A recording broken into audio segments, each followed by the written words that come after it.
안녕하세요. 율레입니다. 반갑습니다. 오늘은 팩토리 메서드에 대해서 알아볼 건데요.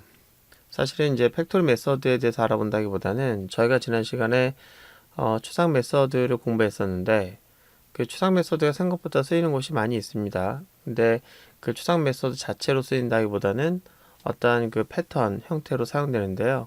그 추상 메서드를 이용하는 그 대표적인 패턴이라고 하면은 아무래도 팩토리 메서드이기 때문에 오늘은 저희가 팩토리 메서드도 알려주면서 추상 메서드도 복습해보는 그런 시간을 갖도록 할게요. 일단 저희가 지난 시간에 만들었던 이그잼이라는 추상 클래스가 있는데 그 추상 클래스 안에 토탈과 avg는 추상 메서드였어요. 저희가 추상 클래스를 만든다는 것 또는 추상화를 한다는 것, 이 의미 뭐냐면 결국은 공통화 작업을 하는 거라고 했었고, 앞으로 저희가 이그잼이라는 여러 개의 클래스가 만들어질 건데 그 모든 이그잼이라는 그 클래스들, 뭐 율레 이그잼, IBM 이그잼, 기타 등등 이그잼, 이 이그잼들이 갖고 있는 공통 구현 부분들을 모아놓는 작업, 이제 그런 작업이 필요한데 그게 바로 추상으로 할 수 있겠죠.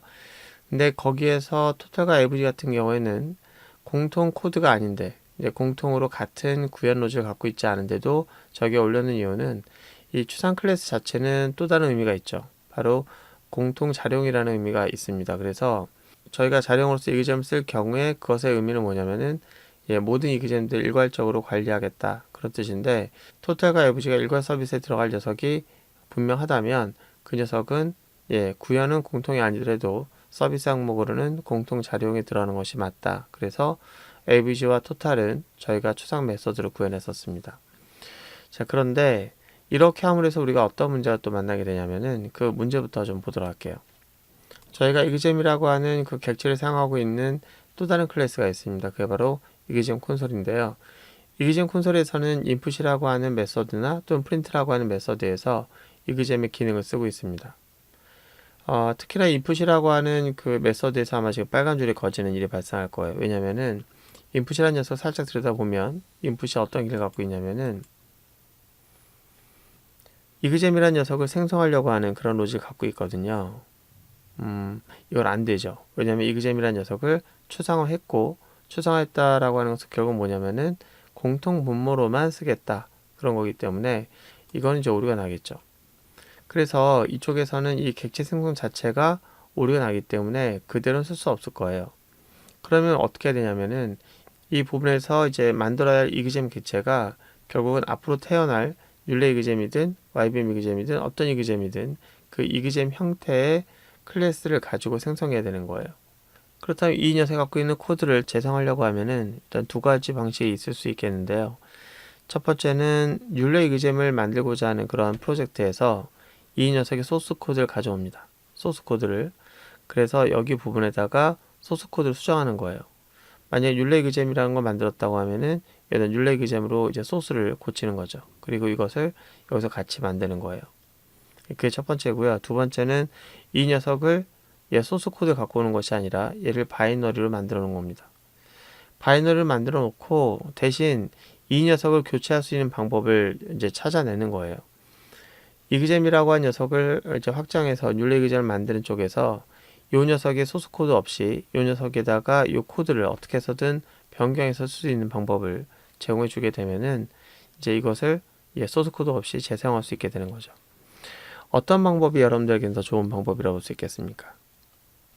그렇죠. 소스 코드 없이 사용하는 것이, 그렇죠. 재사용하는 것이 훨씬 더 바람직한 방법 같은데, 그렇다면은 이것을 어떻게 바꿔치기 할 수 있을까?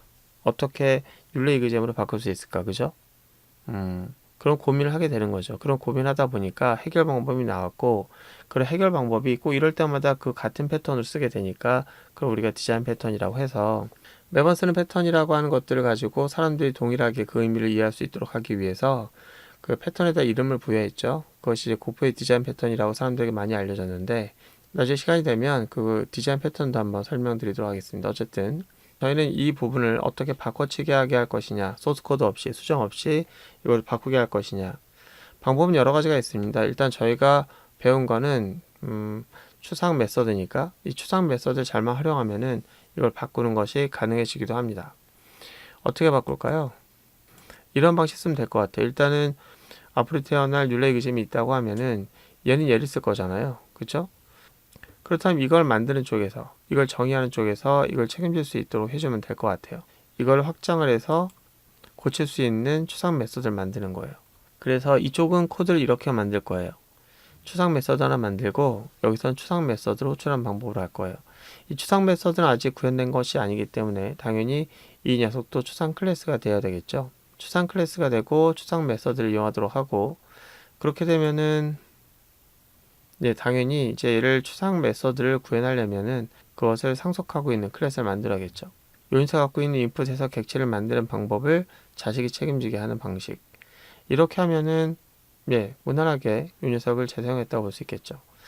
이쪽에 갖고 있는 대부분의 코드를 그대로 쓸 수 있고, 이 녀석은 마치 자기가 구현한 것처럼 얘의 기능들을 클라이언트에게 쓸 수 있도록 제공해 줄 수가 있게 됩니다. 어때요? 이런 모양. 뒤에 가면 인터페이스를 배우게 되면은 이 부분을 굳이 추상 클래스로 만들지 않고도 이제 인터페이스를 통해서 구현하는 코드를 여기다 심을 수가 있게 되는데, 그건 나중에 인터페이스 할 때 얘기하고요. 어쨌거나 이렇게 구현할 수가 있습니다. 그래서 여기 보시면은 객체를 생성하는 부분을 자식에게 위임해서 자식이 그 객체 생성하는 부분을 책임질 수 있도록 하는 그런 방식을 구현하는 메서드, 이거 우리가 팩토리 메서드라고 합니다. 왜 굳이 팩토리 메서드라고 할까요? 뭔가를 생성하는 작업을 하기 때문에 공작 메서드라고 해도 틀린 말은 아니겠죠. 이런 형태의 패턴을 과거에는 그냥 쓰긴 쓰는데 이 녀석을 명시화할 수 있는 그 이름이 없어가지고 서로 같은 패턴을 가지고 서로 설명하기가 어려웠던 그런 시절이 있었는데, 지금은 이름이 붙었기 때문에 그 이름만 딱 얘기해도 팩토리 메서드 이렇게 얘기하면 이렇게 구현하는 것이다 라고 하는 것을 다 이해하고 있죠. 그래서 이 녀석을 재생할 수 있도록 하기 위해서 저희가 인풋에 들어가 있는 그 오류나는 부분들을 수정하는 작업을 해야 될 텐데요. 이렇게 추상 메서드를 만들고 그 녀석을 또 구현하는 클래스 만들어야 될 것 같은데, 시간 관계상 그거는 다음 시간에 알아보도록 할게요. 오늘 고생 많으셨고요. 다음 시간에 뵙도록 하겠습니다.